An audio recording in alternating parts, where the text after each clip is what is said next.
Salut à tous, c'est Julien Ponce, bienvenue dans cette vidéo. On va parler des nouveautés de Photolab 8 qui est sorti il y a quelques jours. J'ai pas pu vous faire la vidéo Day One, le jour de la sortie, ou enfin de la levée de l'embargo, parce que j'ai été un petit peu malade, tout simplement. Donc je vais vous montrer les nouveautés, il n'y en a pas 50. Après vous me laisserez dans les commentaires éventuellement vos avis sur ce que vous en pensez, et s'il y a des trucs que vous auriez aimé voir dans cette nouvelle version. En général, c'est des petits ajouts, mais qui parfois sont vraiment plus intéressants en fonction des versions. Alors, premier truc, dans Photolab 8, j'ai pris ici, c'est une image. Alors, elle n'a pas l'air comme ça, parce qu'elle a été quand même, vous le voyez, vous le savez, si vous utilisez DxO Photolab, par défaut, on a un certain nombre d'ajouts et de modifs qui se font sur tous les bruts dès qu'on les regarde. Par exemple, ici, Smart Lighting, Clear View, j'ai tonalité sélective, donc voilà, j'ai quand même pas mal de trucs qui étaient activés par défaut, donc elle est assez sous-exposée, il y a quand même un joli contre-jour. Et c'est une vieille photo, et quand on va zoomer on va se mettre à 100%. Alors c'est la première fois que je le démarre, donc du coup j'ai tous les trucs qui s'affichent avec les petites, les aides, les petits tutos. Donc je les désactiverai en cours de route, donc là je suis à 100%, mais si je me mets encore un peu plus, on va se mettre à 200. Vous voyez qu'ici, si on débouche, on va prendre tonalité sélective et on va tout remettre à 0 et on va juste déboucher les ombres. Vous allez voir qu'on a un bruit qui est quand même assez important. Donc vous l'avez deviné, mais tout ça, c'est pour vous dire qu'on a dans cette nouvelle version de Photolab un nouvel algorithme pour le débruitage, donc le fameux D' qui vient dans sa version D' XD2, donc le D' XD de deuxième génération, qui est déjà introduit avec la dernière version de Puro. Ça ne marche, alors toujours comme d'habitude, ça ne marche que sur des fichiers bruts évidemment, vous pouvez pas amener un JPEG et lui demander de faire un D' dessus. Donc là il est en mode haute qualité. Quand on met D' XD, vous allez me dire c'est super, on voit rien. Alors toujours pareil, si vous connaissez Photolab, comme d'habitude vous n'avez pas la prévisualisation dans la fenêtre, il faut attendre l'export. Sauf qu'il y a un truc qui a changé. Alors vous allez me dire, pour ceux qui connaissent Puro, oui mais dans Puro on a la prévisualisation de XD, du débruitage sur toute l'image, tout le temps. Alors c'est vrai, sauf que de XD ça ne fait que ça. Ça dématrice, ça débruite et ensuite ça exporte. Donc il n'a pas d'autres calculs à gérer. Le problème ici c'est qu'on pourrait très bien recadrer l'image, corriger l'optique, faire des changements de couleur, et à chaque fois il faudrait qu'il réactualise le débruitage plus les modifs qu'on lui demande. Alors je pense qu'avec le matos qu'on a aujourd'hui, c'est possible. Là, je suis sur mon Mac, donc c'est un petit Mac M2, mais normalement, je travaille sur PC. Entre parenthèses, la licence n'a pas voulu s'activer sur mon PC alors qu'elle s'activait sur le Mac. Je pense que c'est parce que j'ai une licence qui m'a été fournie par DxO, et c'est une licence spéciale pour ceux qui testent le logiciel pendant la période, en gros pour la presse, j'imagine. Voilà, c'est des licences spéciales, donc je ne sais pas ce qui s'est passé. Normalement, il n'y a pas de problème, évidemment. Mais j'aurais dû enregistrer sur PC, mais tout ça pour dire que sur mon PC j'ai une RTX 3080. C'est évident que si DxO voulait faire en sorte que le débruitage s'applique sur toute la fenêtre, sur des PC qui ont des grosses cartes, c'est évident que ça marcherait. Le problème c'est qu'ils sont obligés je pense, de tabler quand même sur un parc de machines potentielles assez large, avec des personnes qui ont des PC ou des Mac qui n'ont pas forcément des capacités de calcul graphique très étendues. Et donc, il faut trouver ce compromis qui est qu'on ne peut pas le voir dans toute la fenêtre, mais on peut le voir avec un nouvel outil. Avant, il fallait l'afficher en tout petit là-bas, à la taille 100%. On choisissait l'endroit qu'on voulait regarder, on avait un petit timbre-poste pour voir à quoi ressemblait le débruitage XD. Donc c'était pas super. Maintenant, on a un nouvel outil, c'est la loupe. Et cette loupe, on choisit où on l'affiche. Et on peut là aussi la mettre un peu plus grand. Et vous voyez que là, je vois à cet endroit, donc à la taille 100%, on peut se mettre aussi à 200%, mais normalement le bruit ça s'évalue plutôt à 100%, on voit ce que fait XD. Donc là vous avez regardé cette zone qui est très bruitée, dès que je passe, hop, la petite loupe dessus, on voit que XD fait son travail et c'est évidemment de bien meilleure qualité.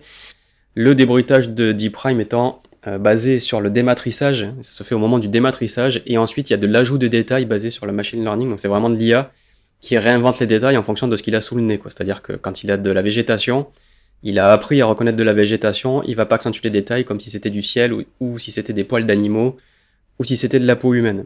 Donc c'est ça qui fait sa force. C'est de loin le meilleur algorithme de débruitage pour tous ceux qui ont des ISO, des fichiers bruts à haut ISO, donc vraiment qui font de l'astrophotographie, qui shootent de nuit, ou qui ont des capteurs un peu anciens qui montent pas très bien. Là par exemple, je vous ai sorti un truc de 400D, donc c'est vraiment très vieux. Mais pour tous ceux qui ont besoin de débruiter des trucs qui sont quand même, j'ai envie de dire, qui partent de loin, c'est évident que vous n'aurez pas de meilleurs résultats. Alors sur Lightroom, on a la possibilité de transformer, de débruiter aussi avec l'IA, et ça génère un DNG à part. Ce DNG à part, du coup, c'est un nouveau fichier, et donc il n'y a pas de calcul à faire, on peut travailler en temps réel dessus. Donc c'est l'autre approche qu'a choisi Adobe, qui est pas forcément dénuée d'avantages, c'est sûr, ou d'inconvénients d'ailleurs.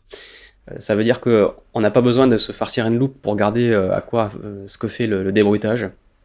Mais on doit par contre gérer un fichier supplémentaire. Donc chaque fichier débruité est un DNG supplémentaire que l'on doit gérer. Ça prend de la place sur les disques durs. Bon, les disques durs sont plus très chers aujourd'hui, y compris même les SSD.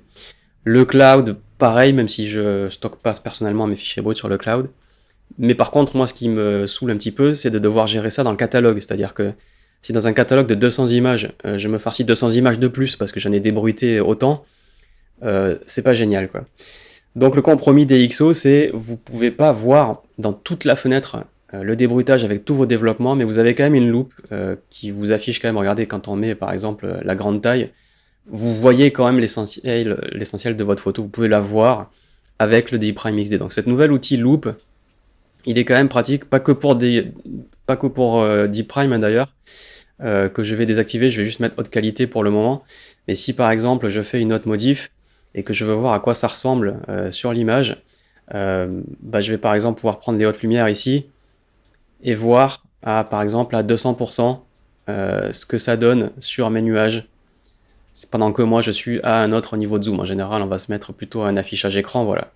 Et la loupe servira à regarder, c'est plutôt comme ça qu'on fait, hein, évidemment, c'est l'affichage dans toute la fenêtre.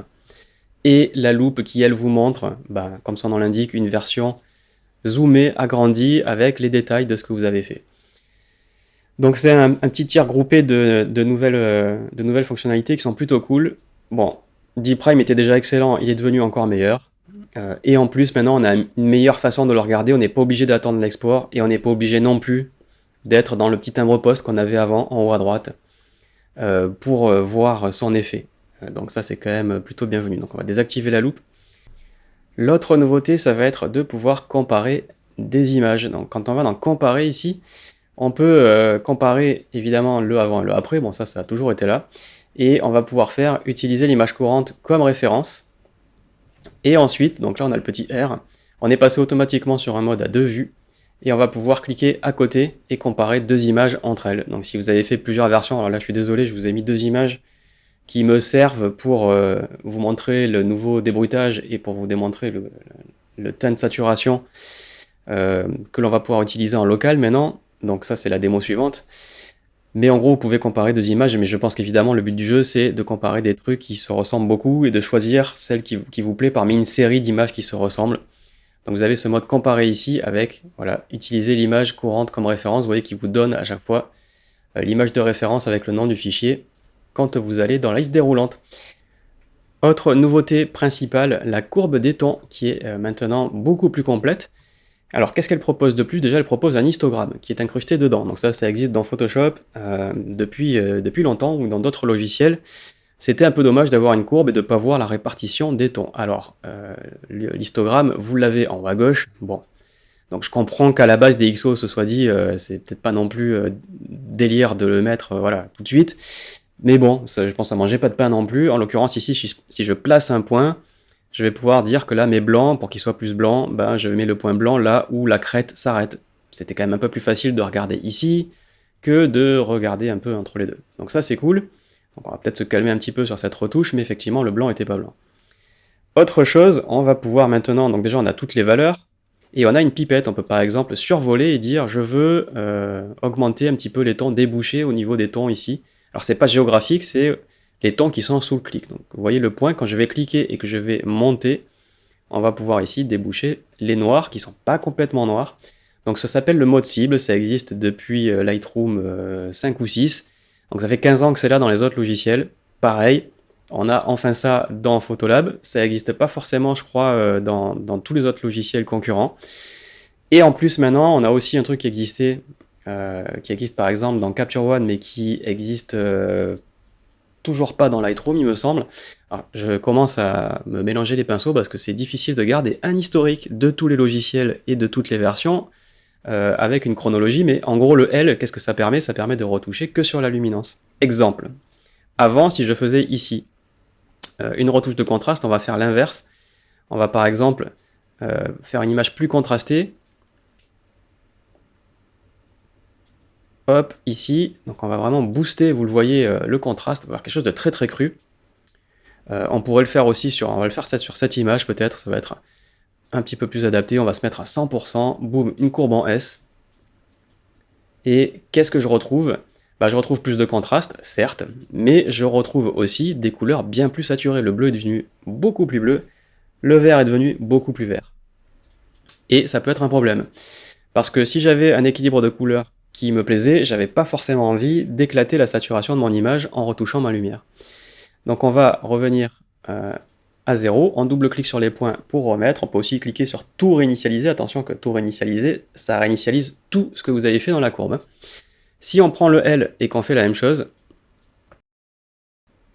et vous voyez que la saturation est quand même beaucoup moins importante, on a un meilleur contraste, mais on n'a pas éclaté la saturation de notre image, puisqu'on a travaillé sur le L, donc sur la luminance. Dans Photoshop, ça revient à mettre le calque de réglage courbe en mode luminosité. Ça existe aussi dans Capture One. Dans Lightroom, là j'ai un vieux doute parce que le fait de d'y réfléchir, mais il me semble que c'est toujours pas le cas. Et autre truc qui est, alors je sais pas si c'est moi, mais c'est une parenthèse, là si je veux vous montrer le avant-après, par exemple en cliquant sur courbe RVB, voilà, regardez le avant-après, courbe RVB, vous voyez que c'était quand même beaucoup plus saturé quand on était sur un S sur le RVB plutôt que, regardez, la même chose, ou quasiment la même chose, j'ai pas noté les valeurs, mais voilà, à une pétouille près on y est quoi. C'est quand même un ajout indispensable quand vous faites un petit coup de contraste sur la courbe sur un portrait, on n'a pas envie de se retrouver avec une peau orangée à la Donald Trump.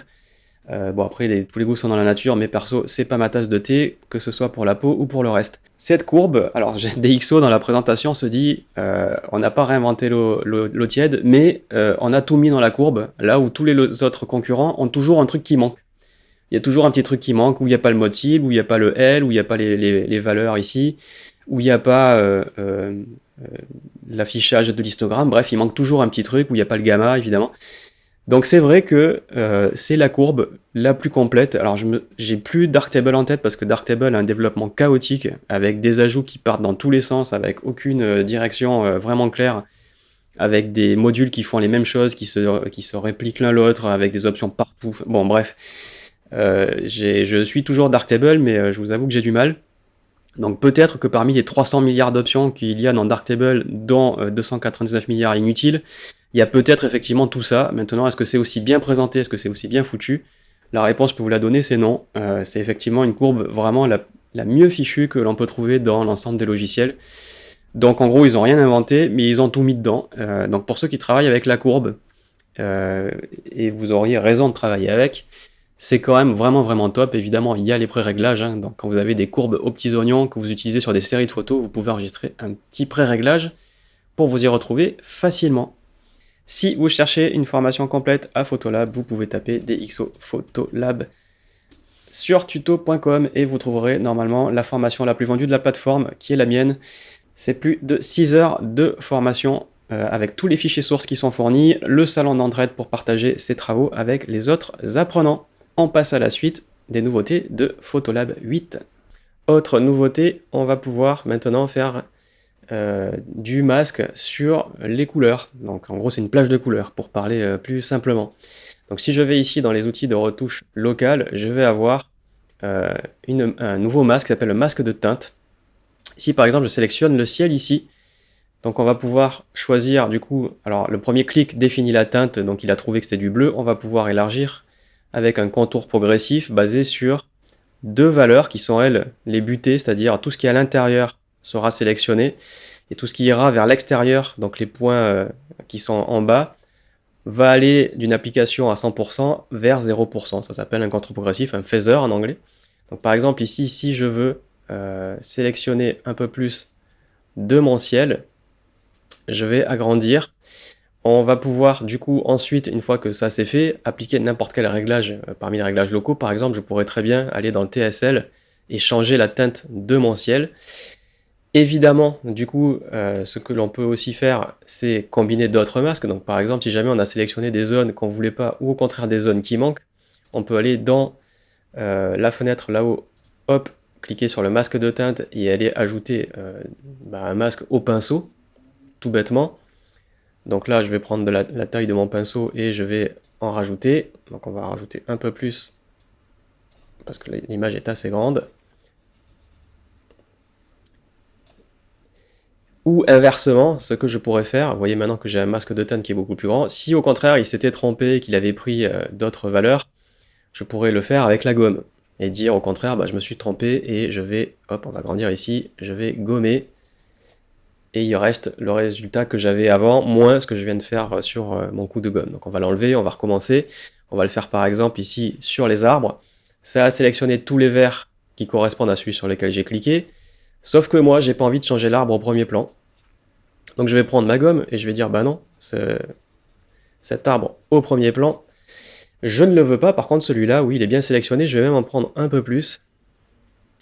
Alors si je vais trop vers les jaunes, je vais finir par avoir les façades, mais vous voyez que j'ai réussi à avoir d'autres arbres. Et là j'ai des façades qui ont été sélectionnées, des toits, hop, pareil, on va les enlever avec le pinceau. Je vais peut-être aller un peu trop loin, non, finalement là-haut, ils n'ont pas été sélectionnés, c'est bon. Et donc là-dessus, maintenant je fais ce que je veux, je vais pouvoir évidemment changer, si je veux envoyer un petit coup de lumière, parce que le soleil vient de là-bas, ce serait un petit peu raccord, en plus on peut le faire. Si j'ai envie de changer la roue chromatique, de la faire basculer pour que ces arbres aillent un petit peu plus vers l'automne, hop, je les change un petit peu. Si je me rends compte qu'ils sont encore trop verts, c'est que le masque est trop serré, donc hop, on va agrandir le masque pour avoir plus de vert sélectionné. Peut-être pas aller trop vers le bleu quand même, là je suis allé beaucoup trop loin. Hop, on va prendre les verts, on va s'arrêter là.